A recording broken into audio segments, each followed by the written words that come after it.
주님께서 여러분과 함께 루카가 전한 거룩한 복음입니다.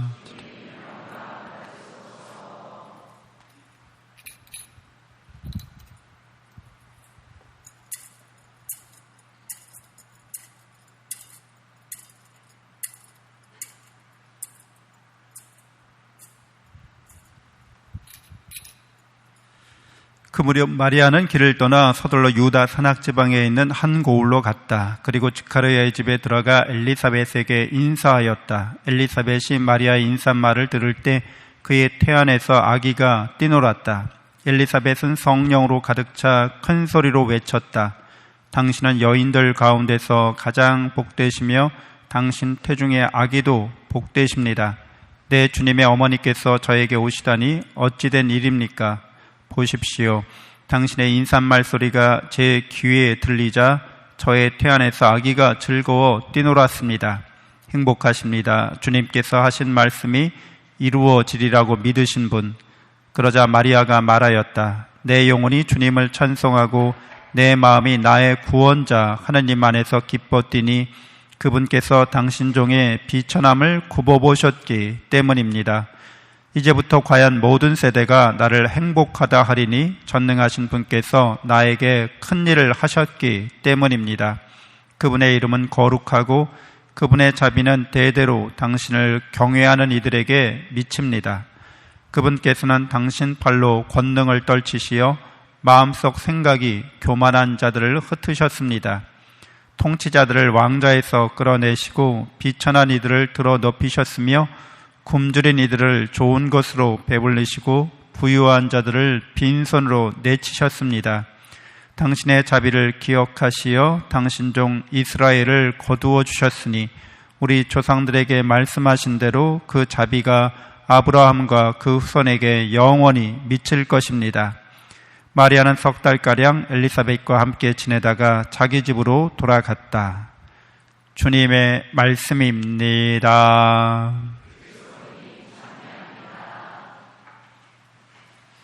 참 예수님, 하나님의 복동이 고맙습니다. 고맙습니다.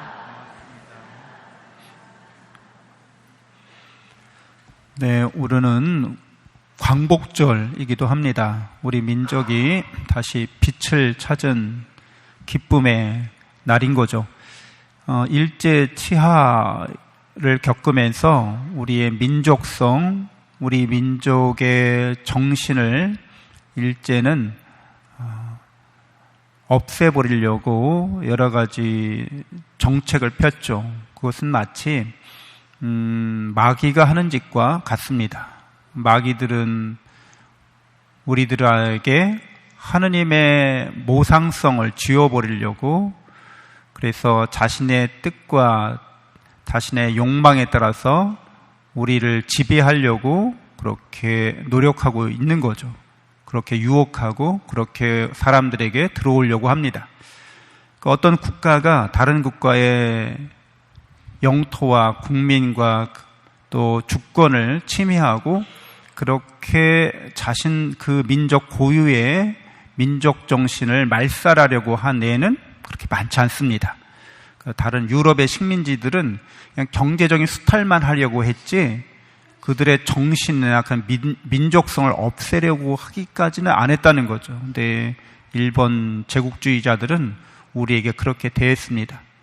그래서 하느님께서 주신 우리 민족의 고유한 정신을 잃어버릴 뻔했죠. 근데 독립투사들이 끝까지 우리 민족이 해방되리라는 믿음을 갖고서 투신했습니다. 투쟁했습니다. 그리고 그런 희망을 늘 간직하면서 버텨냈습니다. 우리 민족이. 그래서 결국엔 이렇게 광복을 맞이하게 된 거죠.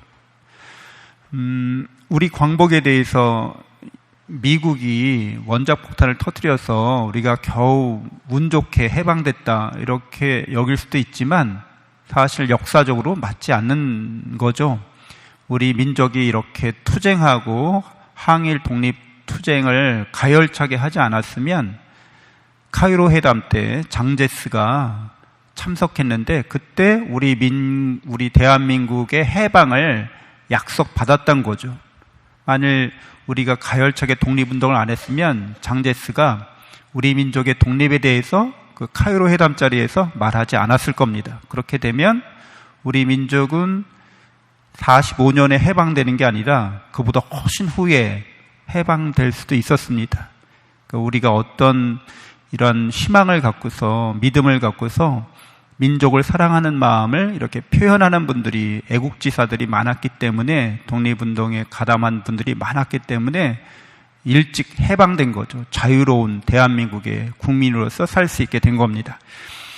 오늘 우리는 동시에 이스라엘 민족의 역사도 우리 민족의 역사와 꽤 많이 닮아 있는데, 외세의 침략과 식민지 지배하에서 고통당하고 신음당하는 백성들이었습니다.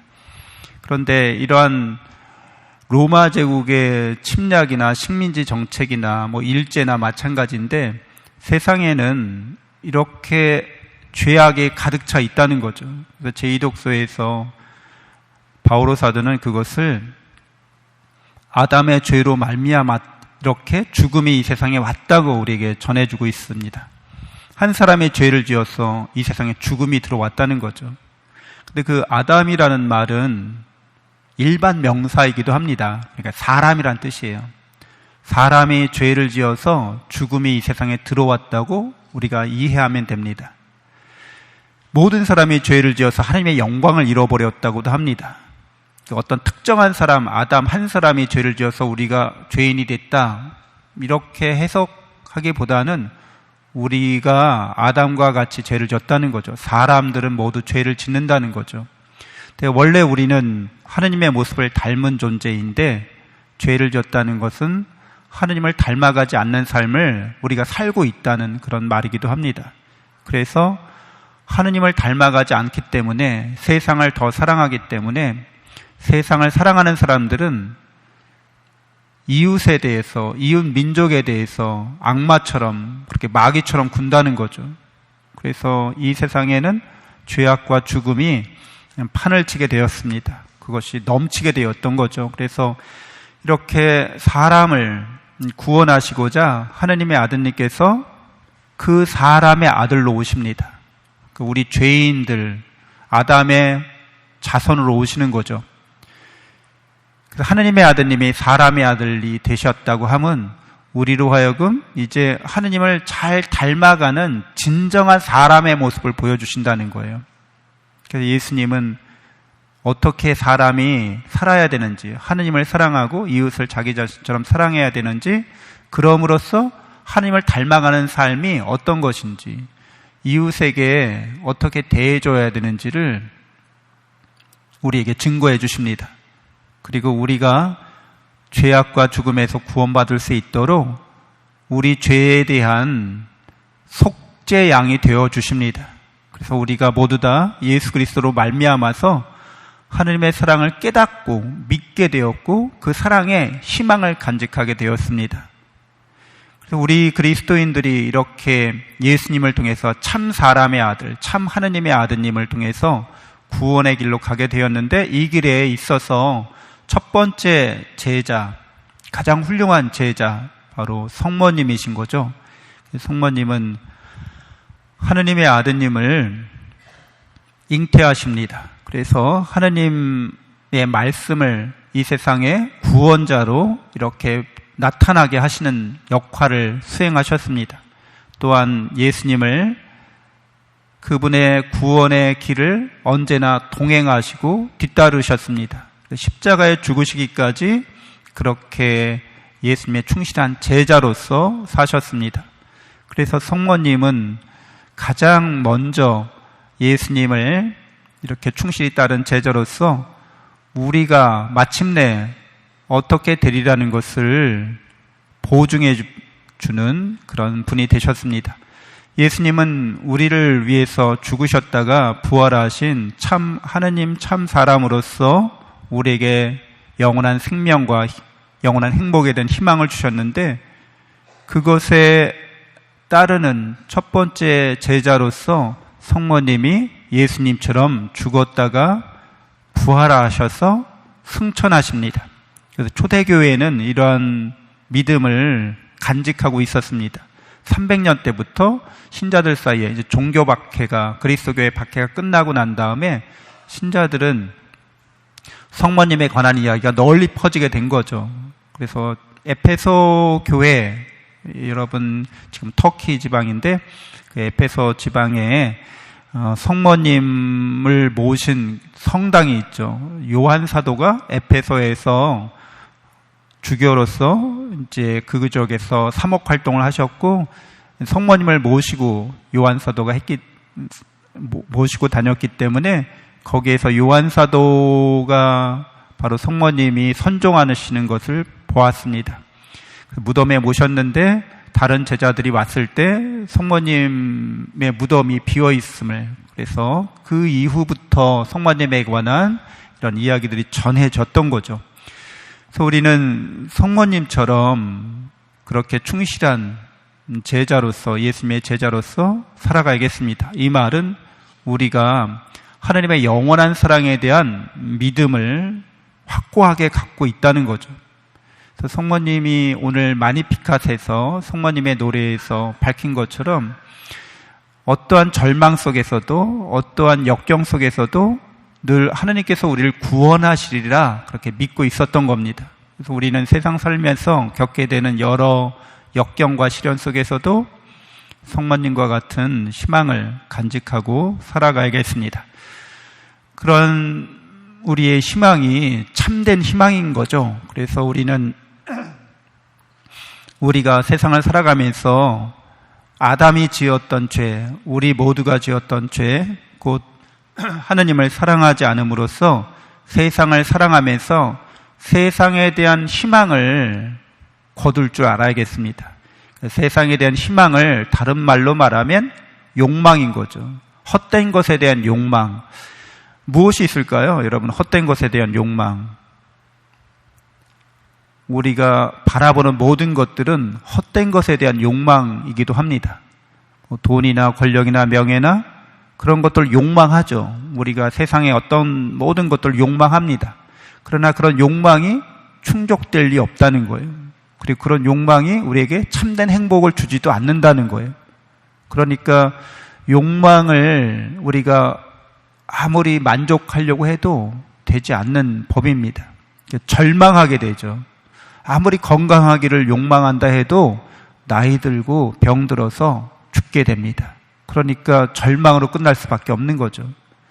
어떤 사람과 오래오래 행복하게 살고 싶어요. 그러나 그러한 우리의 인간관계, 좋은 인간관계, 정말 행복한 인간관계에 대한 욕망도 여러 가지 사정이나 상황으로 인해서 그렇게 되어지는 경우가 많지 않습니다. 결국 나중에는 사별하게 되죠. 이별하게 됩니다. 죽음으로. 그래서 죽음을 이기는 우리의 욕망은 하나도 없습니다. 모든 것들이 죽음 안에서 절망으로 끝을 맺게 되는 거죠. 그래서 우리 그리스도인들은 죽음을 이기는 희망을 간직하고 있기 때문에 우리의 욕망이 아무리 우리를 유혹해도 욕망을 아예 없앨 수는 없지만 욕망에 사로잡히지 않고 그렇게 살아가야겠습니다. 우리의 욕망이 이 세상에 대한 것으로 끝나는 게 아니라 영원한 사랑에 대한 욕망으로 바뀔 수 있도록, 그리고 영원한 사랑에 대한 우리의 욕망이 예수 그리스도로 말미암아 이루어졌고 성취되었음을, 성모님이 바로 그러한 하느님 나라에 대한, 하느님의 사랑에 대한 욕망을 희망으로 간직하시면서 죽으셨다가 부활하셔서 하늘에 들어 올리셨음을 우리가 믿고 있기 때문에 우리 그리스도인들이 이 세상을 살아가면서 언제나 희망차게 살아야겠습니다. 그래서 오늘 성모승천 대축일에 내가 세상에 대한 어떤 욕망을 갖고 있는지 한번 살펴볼 필요가 있습니다.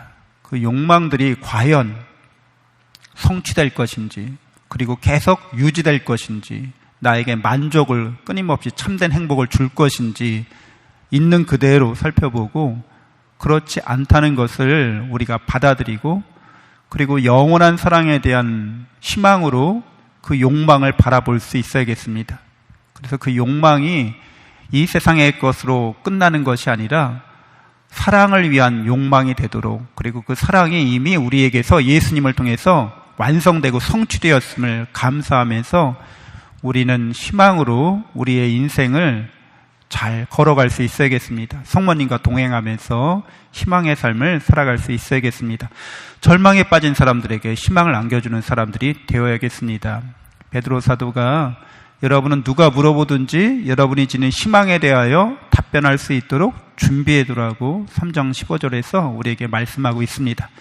우리 그리스도인들이 희망의 삶을 살아갈 수 있도록 오늘 하루 내가 어떤 희망을 간직하는지, 어떤 욕망을 우리가 갖고 있는지 성찰하면서 하느님 나라의 성모님과 함께 들어가는 기쁨을 누리는 오늘 하루 되시길 바랍니다. 잠시 눈을 감고 묵상하겠습니다.